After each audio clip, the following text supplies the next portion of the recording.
teenager in Japan, growing up in a traditional city in Japan called Kyoto. Well, now actually I create fashion, but back then actually I was consuming fashion.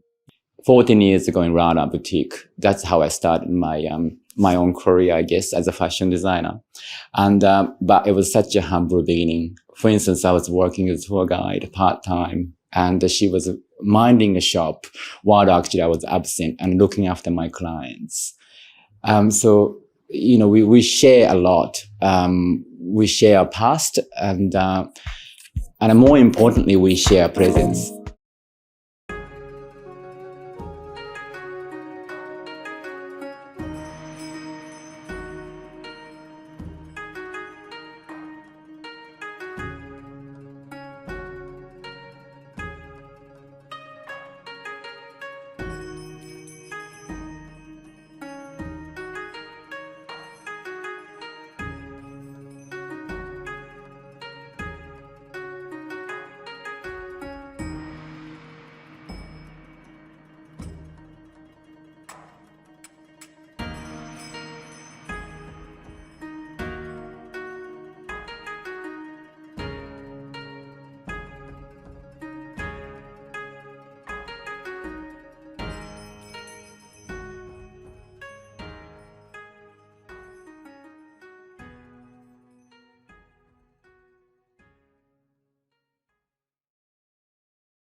Akira Isagawa is a Japanese-born Australian designer who achieved significant local as well as international success over the last 3 decades. He is remarkable. Isagawa's kimono-inspired designs seamlessly blended his Japanese heritage with contemporary Australian style, showcasing intricate detailing and exquisite craftsmanship. His work has been showcased on runways worldwide, especially in Paris, where he showed for several years. And he's received numerous accolades for his contributions to the Australian fashion industry. My name is Akira Isagawa. I'm a fashion designer based in Sydney, Australia. We've been in business, we meaning actually myself and a team, in being in business for now at least 25 years. My interest in fashion began as far as actually the age of maybe 4 or 5 years, like a drawing, like, you know, say example, sketching some sort of a female figure often, playing with flowers, like, you know, crushing flowers actually, and then finding actually essence of colors. I left Japan February 1986. Yeah, arrived in Sydney then. I was invited to this party called Rap Party, and well, by a friend of mine who I met by just accident really. I went to the store. The manager of that store told me about Rap Party. Yeah, so we went together. The Rap Party was all about visual, the costume, and hair and makeup. I start making a costume for myself to wear, and also I start being asked to make some outfits for others. That event of myself discovering that particular scene, underground creative scene, made an impression of Sydney quite different from actually like in the concept I had about Sydney prior. 1993, when I first opened my own boutique in Queen Street, Ulara, I had an industrial sewing machine and a cutting table in my house. Physically, it was quite difficult for me to make so many garments to fill the shop, all with my own design. You know, dealing with Akira and being friends with Akira, the word icon just doesn't even come into his vocabulary. And I think also what we've got to consider about Akira is that he also came from a music industry in the 90s when all those rap parties were there. Do you remember those? Yeah, so, you know, culturally, you know, he was very involved in this whole sort of dance party underground rave scene that we talk about music, fashion and food and stuff like that, and that was sort of part of him. And then to suddenly see that he, had gone to Paris and, was showing with the best of the best, it's incredible. Oh, it's a wonderful personal story. My involvement initially with Akira. A very dear friend of mine who was his boyfriend at the time, Jack Vidgen. Jack was the legendary promoter of the rap parties in Sydney, and I'd known for many years. Called me up and said, "You've got to meet this new kid. He's just incredible. He's just arrived from Japan. We're living together. He's creating these beautiful things on our floor at home. You've got to get him involved in Australian Fashion Week." I'm like, "Jack, you and every other emerging designer is on my phone right now." And he's like, "No, Jack, this kid is special." So I went and met him and saw what he was doing and really did recognise the genius that we all know as Akira. And so he only had a very small collection at the time, and I had created this group collection, so-called the New Generation Collection, which was specifically to lift up and showcase those young emerging, well, not necessarily always young, but that emerging talent that was coming through Australia. And so it was the perfect vehicle for Akira. He only had to show 8 or 12 pieces, and he was able to do that. As legend would have it, he was so impoverished in putting this whole collection together that he couldn't even afford shoes for the models. So he sent them all out in hole-proof red socks, which of course is now a legendary image within the Australian fashion industry. And of course, what happened that day, he was the star of the New Generation show, and I had Miss Joan Bernstein sitting in the front row, who was one of the most prestigious buyers from Browns in London and a close personal friend of ours. And she was just blown away by what she saw at Akira, ran backstage, threw her arms around Akira, and created an exclusive with him for Browns in the UK.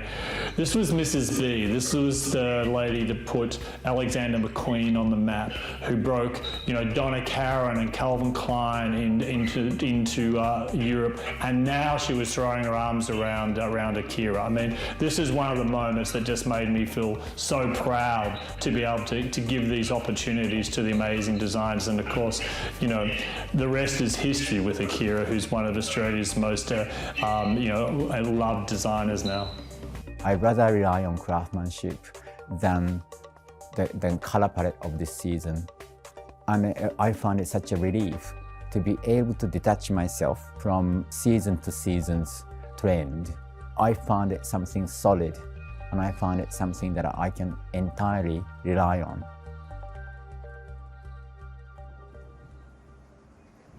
So I'm here in the back parts of Marrickville, calling in to see Akira Sagawa.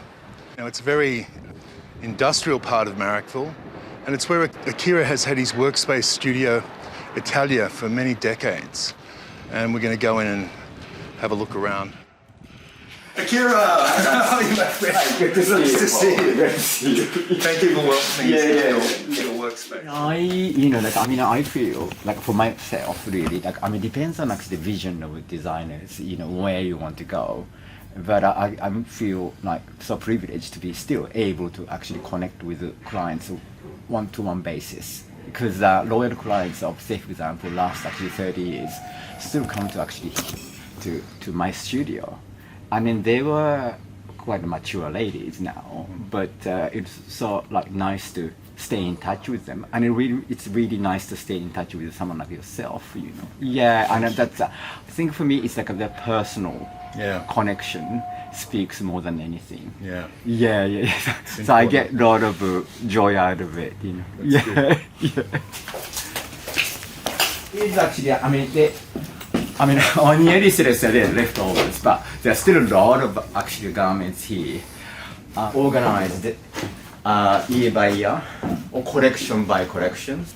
This material is actually Japanese material, like which is vintage obi, and then actually unpicked and then sold into actually shawl.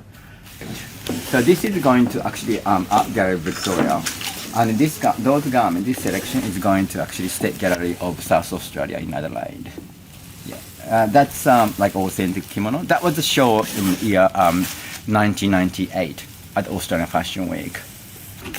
Like for example, that was a vintage kimono, and I unpicked it and I put a So kimono. much fabric, wow. Yeah, this is That's one. crazy. This is one kimono. Incredible. It's one kimono. Yeah, it's one More than a kilo. It's one kimono. Yeah. So just random pieces from that show. That's from that show. So I had a model wearing this vintage kimono top, and then got her to wear obi, and then I hate to see people naked. I had to talk to my parents, and then I said, oh, look, I found what I really wanted to do, which is fashion, and I want to actually study fashion. In my career, I had a few standout events that occurred. First one would have been actually Marseille Fashion Week. I was asked or invited to show my collection at the Australian Fashion Week. So that was 1996. And I was part of a group called New Generation. And so I had to come up with 15 outfits with 15 models. So that was definitely one of actually my first standout what occurred, and it was milestones, to actually move to the next step in my career, I suppose.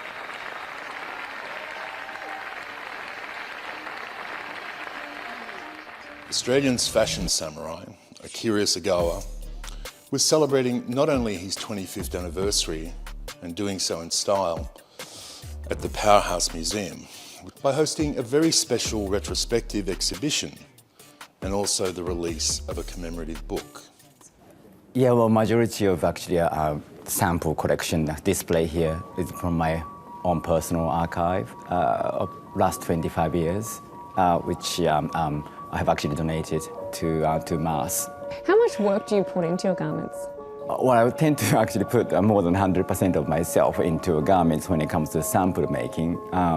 I physically actually cut materials, and then I physically actually even hand sew, hand finish it. I'm always there working with a sample machinist to ensure that actually the garments get sewn up correctly. How much time would it take to make a dress like this one? Yeah. Because it's hand embroidered and also hand woven, I think it would have taken actually quite a few months, maybe, or for sure more than 2 months just to prepare textile. Yeah, and then we've got actually cut and sew, and also make a pattern as well. And I found actually a group of people, the women actually, they hand embroidered with a bird motif for me. Yeah, and then it's lined with silk georgette, which is digitally printed. Yeah, it's a quite intricate design, really. And who did you make these costumes for?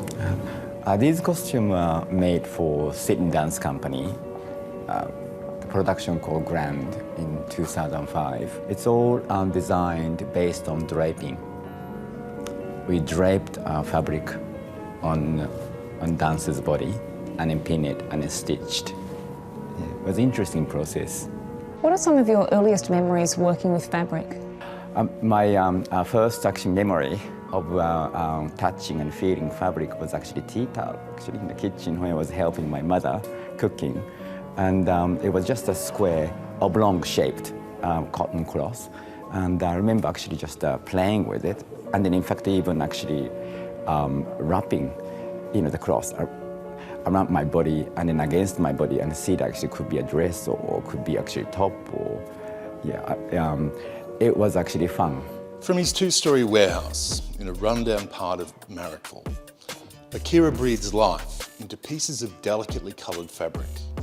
Downstairs in his atelier, there is a constant activity, drawing, sewing, pressing and cutting, and everything that happens here is under his watchful eye. This is actually 4 racks, our collection that we are presenting next week. We also use not only 80s vintage inspired printed textile, but we also use Japanese cotton produced in Japan, where I visited actually in January this year. The Akira story starts 59 years ago in Kyoto, Japan. Kyoto is the former imperial capital, and just like Akira, it's a perplexing study of contrast. An ancient city electrified by the breathtakingly new. Kyoto, it's like an ancient city. It's been actually around way before I was born. In fact, actually more than 1,000 years old. There one can cruise the futuristic food halls of department stores before zipping up to their traditional floor to view antique kimonos and ancient tea ceremony implements. What's fascinating about Kyoto, well, it's actually generally speaking Japan, two extreme, modern and then also tradition, they coexist, and it's always interesting. It's a city with 2,000 ancient temples and shrines, where you can get a glimpse of a geisha gliding down a cobblestone lane and instantly feel yourself catapulted back to the 18th century, until you see her duck into a very 21st century taxi with doors that open and shut automatically. Akira was born on December 25th, 1964, into a Kyoto family where tradition was everything.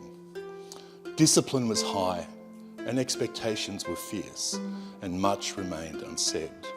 But wanting to express myself fully under the circumstances, like growing up with my family who has such a strong traditional values, and I mean that's great because it does give you a sense of like a discipline, and it's like being army, almost a bit like that. But at the same time, like being a teenager, like, you know, we want to break all the rules.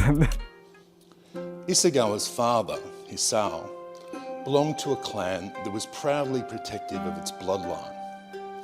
Isagawas had lived in the same location for hundreds of years, but male heirs were in short supply, and with Akira being a gay man, so the birth of Akira's brother, Takashi, in 1960 was welcomed, marking the first child of its generation who could carry on the family line. Akira grew up surrounded by kimonos, uninterested in sport, preferring to spend his time drawing. Traditional Japanese wear, it is called kimono. Kimono, in English, it means things to wear. It's just a thing that we wear. It's just a square piece of cloth, easy to fit, and then it has a belt. It's called obi. Because it's such a simply constructed the piece of garment, the cloth itself is actually, in fact, that's what makes it special. So they apply like beautiful prints or embroidery on the cloth, and I'm inspired by that. Kimono, I think, has endless possibilities in terms of the shape, or in terms of actually textile itself, in terms of how it is constructed. Every time I look at kimono, I see something new.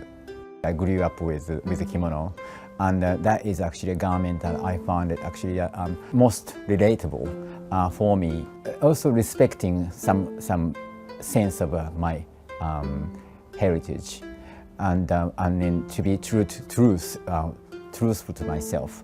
I mean, regardless of actually how many years really I've been actually living, or, you know, going back and forth Europe to Australia or Bali to Australia, but my root is actually Kyoto in Japan. So I do respect the fact actually that is something that actually I'm not able to change history. When I first arrived in Australia, I was 21 years old. I felt that I needed some seriously casual clothes. He stayed on and enrolled to study fashion design at the famous East Sydney Tech under Nicholas Huxley. My name is Nicholas Huxley. I was the head of the fashion design studio at TAFE since 1990. Before that, I've been actually teaching for nearly 40 years. I finished in 2018. after some adventures around the world, and I am currently mentoring designers in Fiji. Over that 40 years, I've had the great pleasure of seeing some, I'd say, sort of stalwarts of the fashion industry come through the school that I've mentored, who I've mentored. People like Akira Izugawa, Alex Perry, the guys from Romance Was Born, Anna and Luke, Bianca Spender. Then we go on to people like Dion Lee, Nikki Zimmerman, and it just goes on and on. There's lots and lots of them. I've been very, very, very lucky that I had that period where those people actually came to that school and I got to grow with them, you know, watch their talent grow and then become successful. So Akira Izugawa, to this day, I would have to say, was and is the designer that I taught a little bit, but the Australian designer that I'm most proud of, because Akira has never, ever, ever given his identity away as a designer for the dollar. He, you know, his work is beautiful. It's his work. Every piece of his work is exhibition worthy. A lot of fashion labels cannot say that, right? You can, everything he does, you know, especially in the iconic days, just that he has always loved where he's from and has always done beautiful work adapting kimonos and just, you know, and adding beautiful things. And, you know, I just really appreciate his technique. He does very simple things, but he just has this wonderful craft. They're pieces of artwork. And I'm not into wearable art, but these aren't even these are just beautiful, beautiful garments. And I think that anybody who's owned an Akira will always love wearing an Akira because they feel very special.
Several high-profile collaborations followed with Graham Murphy's Sydney Dance Company and also the Australian Ballet.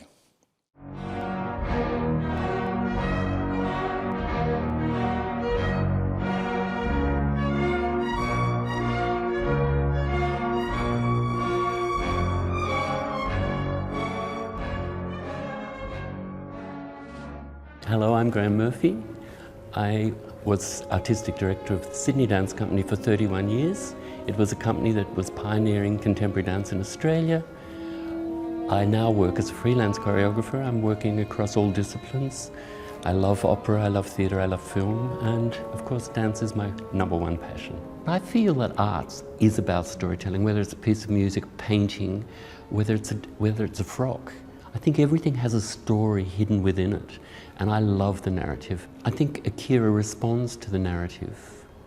And Salome was a perfect example of a work that had a very strong story. It started as a biblical story. Oscar Wilde got hold of it and made it his own. And we based our Salome on the Oscar Wilde. It gave us great scope Everything was in extremes in that production. And yet it had a beautiful Arabic exoticism which fired both our imaginations. So it was a great labour of love, and it was a huge success for the company. Air and Other Invisible Forces, another great labour of love, and it seemed to me to be a logical choice to use Akira. This was an abstract work. It had no narrative per se, but it was so much about discovering concepts, ethereal concepts of air. And I thought, well, Akira and the fabric and the way they move and his sense of floating, the sense of unreality was really perfect. I took my conceptual aspects. And Akira was so respectful of the tribute that he was making to my mother that I just felt there was such incredible sensitivity. Akira is somebody who responds to the poetic. Having said that, he is very time aware. He's very astute to the big picture. And so for me, it was just a matter of giving him, if I had a concept, of giving him poetic, not dictating, just talking in the loosest terms about what was required. And he would listen very calmly, very quietly, and come back with beautiful ideas. So I learned very early, give the man poetry and he'll give it back to you in fabric. I must say, actually, creative process for me for the last 10 years plus has been through collaboration, really. Even actually including, for my own work, because I collaborate with Christiana Lehman, a friend of mine, and she had worked for me for decades, since the beginning, and she's a collage artist. So I call it collaboration. She gives me actually ideas, and we inspire each other, And then also through other collaboration, for example, working with Graham Murphy or other artists for theatre and dance, that the event itself is very inspiring. So I think collaboration is actually really the way for me at the moment. I used to sketch every single shape, I show on runway. I suppose it's because that's what I was told when I was in studying fashion at TAFE. You would have to actually do a lot of sketches. But now actually I just design without even drawing anything. I just start designing actually using fabric and then drape on the mannequin and I start shaping garments. Akira's rise to prominence was fast. Just 3 years after his debut, he found himself showing twice a year at Paris Fashion Week, alongside his idols of Reiko Okubo, Issey Miyake and Yohji Yamamoto. So that was actually 1998, the show that actually I first presented as one designer, totally responsible for runway. It was great fun. What was actually outstanding was actually not only having actually a show which presented my own collection with, I think there were actually more than 60 looks there. But after party was actually great fun, I remember. Graham Murphy, back then actually he was working as a creative director of Sydney Dance Company. I mean, he founded Sydney Dance Company with Janet Mernon. So I remember I was working for Sydney Dance Company in 1998 for production called Salome.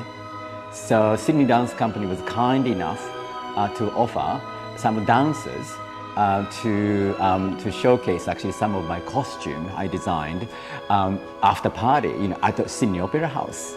So the number of us are invited to sit at the Opera Theatre there, so we view actually their show.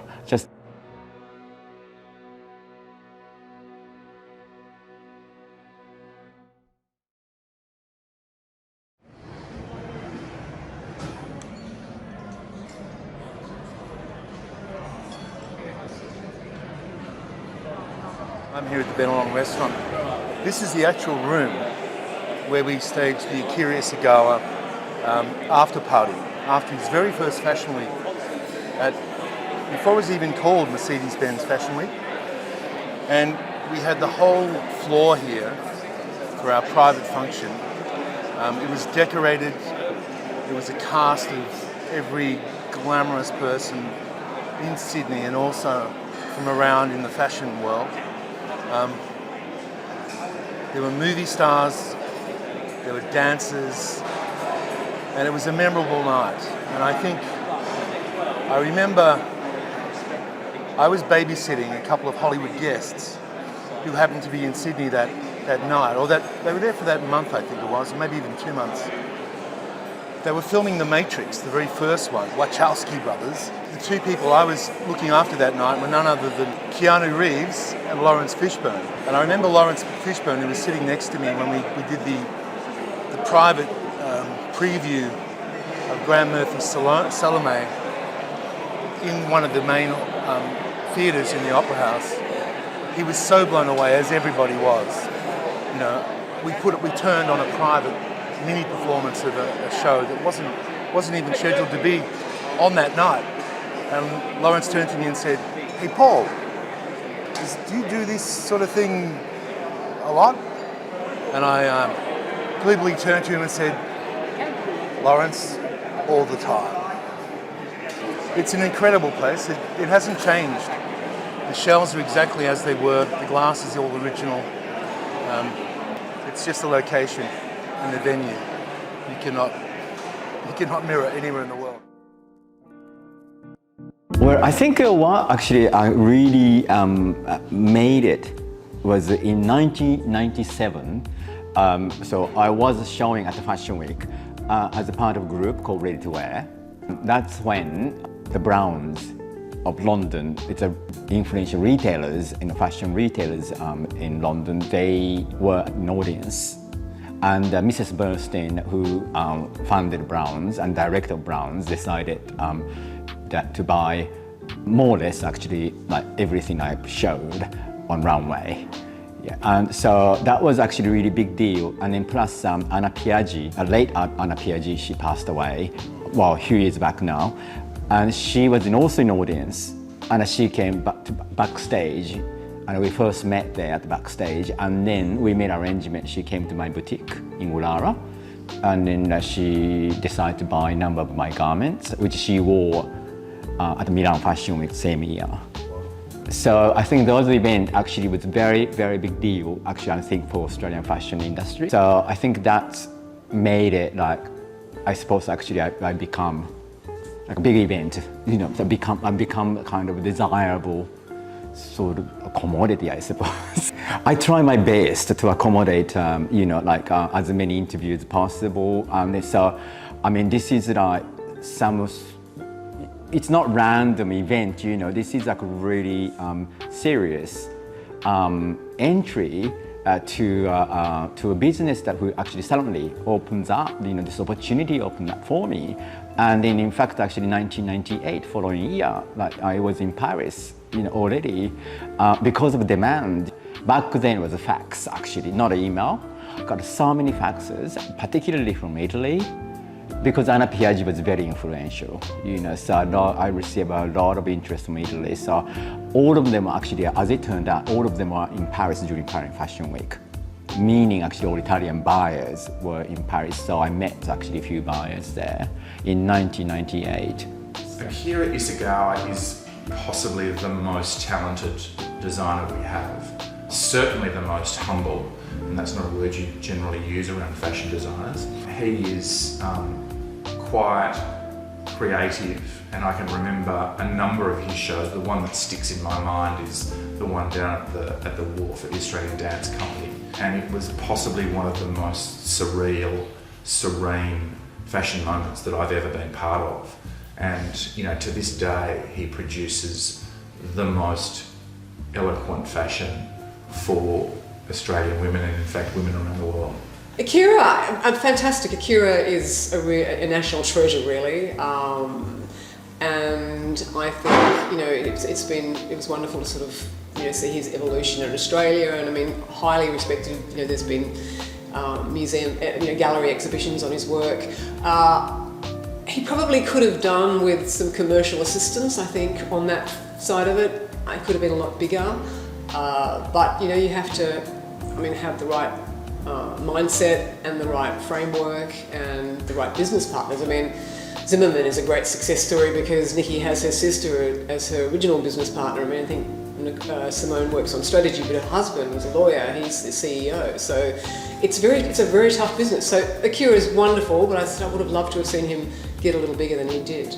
I remember being so nervous to meet Akira because he did these intellectual, ethereal designs that were just so wonderful. And when I first met him, he was just this cute little man who was so funny and beautiful, and I just wanted to hug him.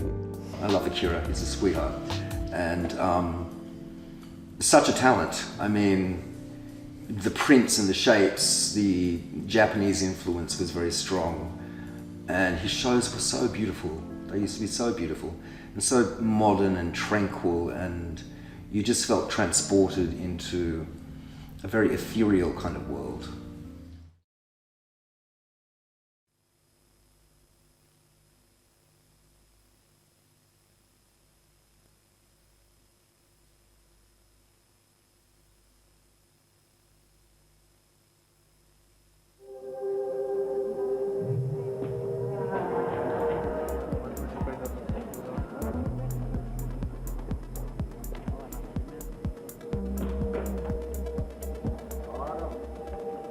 So I started showing my collection in Paris in 1999.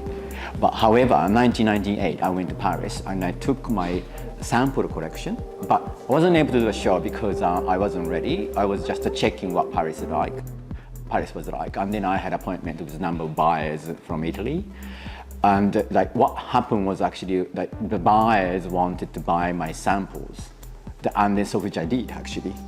And so I came home empty hand. So that was actually a good result, you know. Yeah. So yeah. When I started showing my collection in Paris, like on the runway, for example, like I don't think I was feeling nervous. Actually, in fact, I was feeling more of like really too busy thinking, making sure that actually that the presentation or runway show is going to be something that it's what I imagined it should look.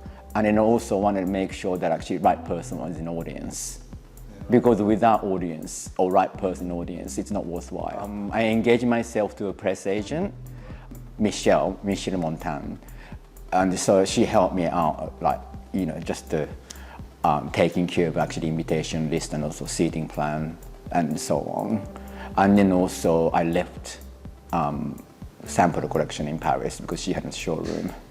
So she dealt with basically actually media worldwide. Also someone actually born in Japan, but someone born in Japan and someone actually grew up in Japan, but somehow this person actually started their business in Australia, not in Japan.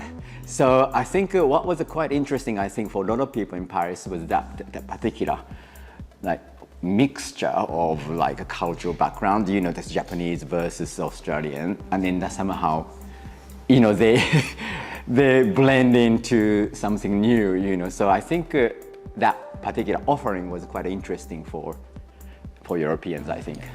So the standout show I remember, like I actually presented, was particularly one in Paris. Year 2000. Year 2000 in October. It was actually held in Marais, like huge terrain. It was a shed, really. And apparently, actually, they used to house trains inside. It's massive. So this space was disused, and so space was offered to me through a press agent in Paris, and so I loved it. Like obviously, actually, this is very grand, but yet actually sort of had a feeling of broken. Because it's almost a bit ghosty because it hasn't been used for many years. Yes, so we used to do big show, like 40 plus looks, And then our show was held at very early in the morning, 9:30 a.m. Yes, so that was actually really big deal for me. Prior to that, so I had another show prior to that in 1990. 1998 actually to be precise, in Paris. Yeah, so that was actually without my press agent. That show was actually organized at myself and then my team. And then we did a show, very, very small presentation with like probably 20 models. We did it actually in a showroom, tiny little showroom, but still actually chic, like really, because it was held in the first arrondissement. It was a really nice address. Rue Daniel Casanova is the name of the street. So that is literally my first show in Paris. So yes, but really the one actually I feel that crossed my mind was a big deal was the one in the Marais in the year 1999 in October.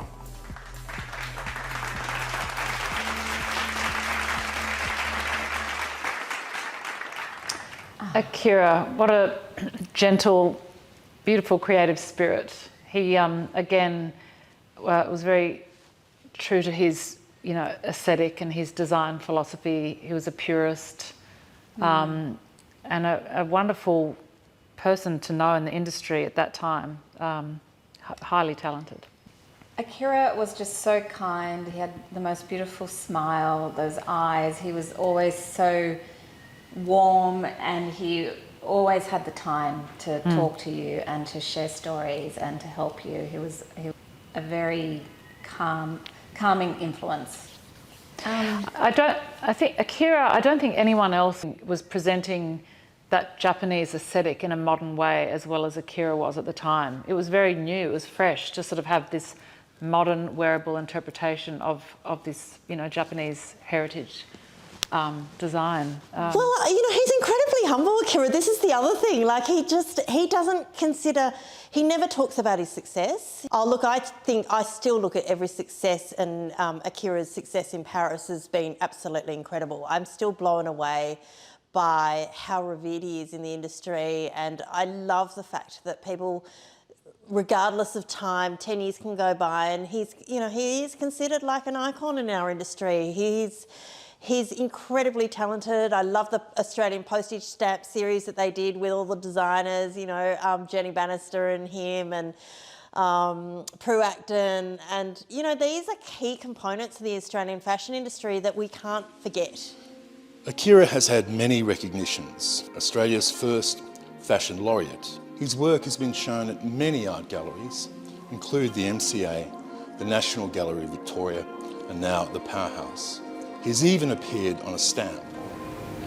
I think one of actually really big event for me in terms of recognition was I think it was 2006 actually, receiving this award by Australian Post.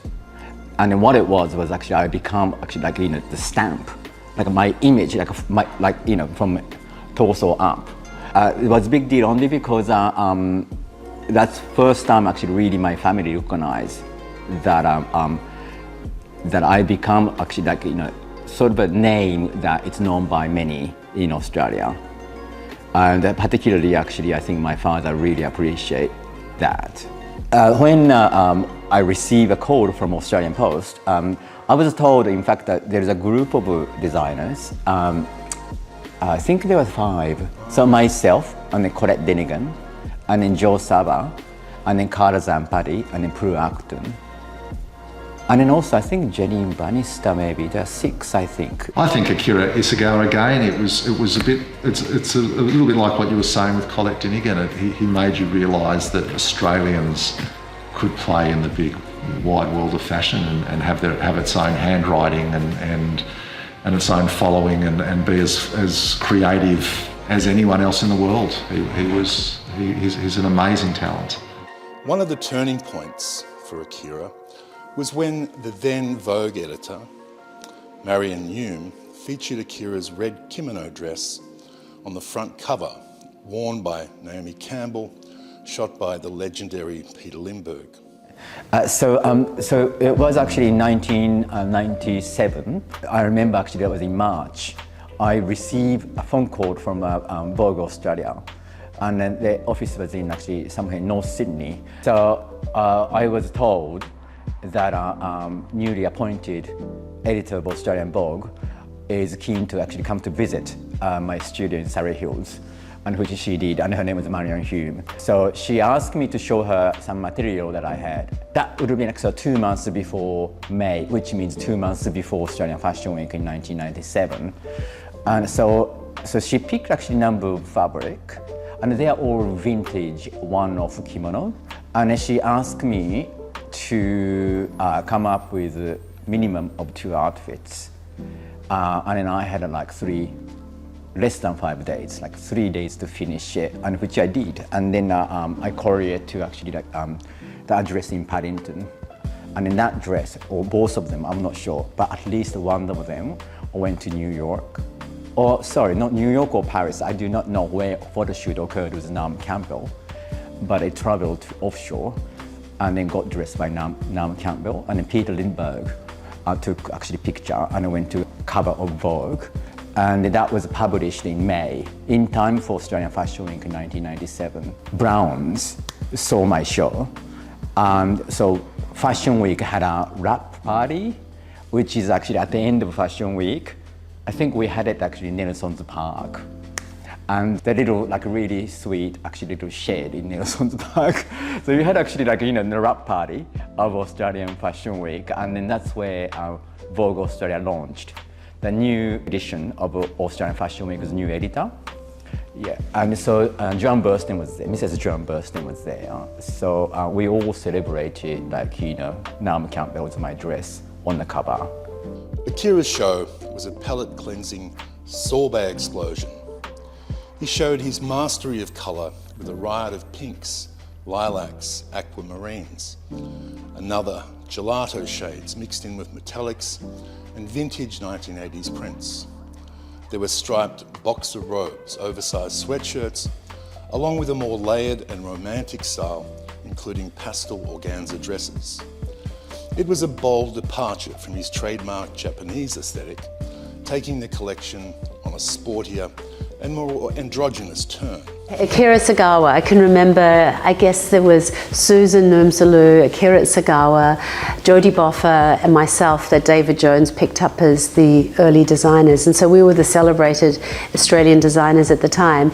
And Akira, in his very quiet, demure, but very strong Japanese manner, I can remember always buying the old kimonos and putting them together, and the love of fashion and fabric too, and the colour. And I think he was, and still is, so successful because it was something that was in his DNA to do, and he created that, and he has very much a signature collection that hasn't moved at all from where it is, but it has a different take every season, I guess. So it modernizes something that's already existing in his DNA. He's a very authentic, artistic, creative soul, and he is, definitely with color and how he started his brand is one of Australia's greatest designers. I think what hasn't happened for Akira, he hasn't been commercialized in a way that hasn't elevated his brand perhaps to the successes of some of the others, and which is opening retail stores and managing the staff, and he's kind of maintained that always on the edge, that very kind of cusp creative designer. A major retrospective on Akira's life's work was staged at the Sydney Powerhouse Museum, running from the 15th of December 2018 to the 30th of June 2019. The exhibition was Akira's first major retrospective, emphasising his inspirations and influences, starting with the top, which was a garment designed by Akira in 1994 for his collection Not Made in Japan.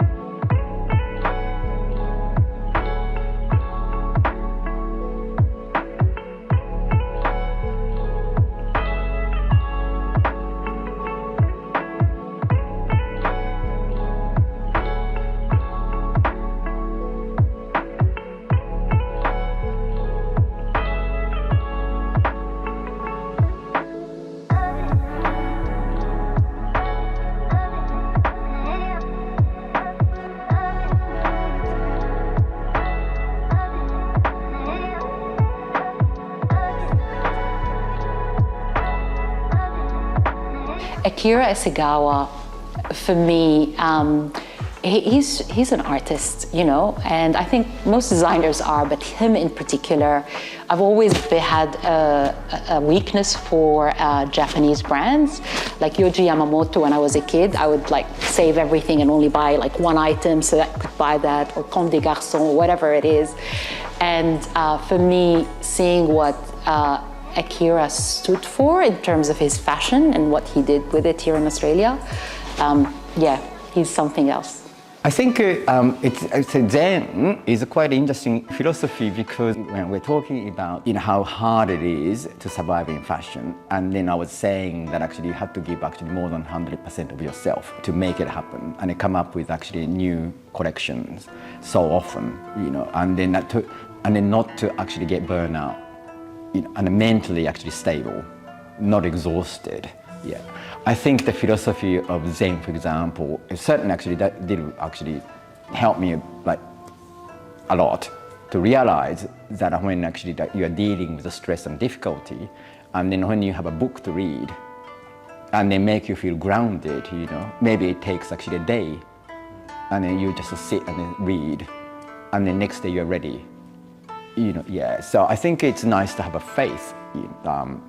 And then the place you can go back to, and then that's actually really dealing with your internal system and then mind, and that's really important, I think, because you are giving actually so much away of yourself by creating a collection, and then so if you keep going, there's nothing left anymore. Yeah, so obviously you have to actually give yourself a chance to rejuvenate in order to survive. Secret to enduring could be not to force myself to do something that I do not want to do. Not going to a territory that I feel uncomfortable. Just do what I feel that I can not only feel comfortable, but also I believe in. Because really, after all, not only money, but you've got to actually have passion to keep going. Akira is an anachronism in the world of high fashion. He is unlike the other attention-seeking peacocks and flamboyant provocateurs taking their bows on the world stage. He remains shy, softly spoken, and humble. In fashion, he's the ultimate outsider. He appears uninterested in trends or the amount of fans he has on social media. He's an artist, surrounded by fragments of beauty, trying to piece them and the meaning of life together.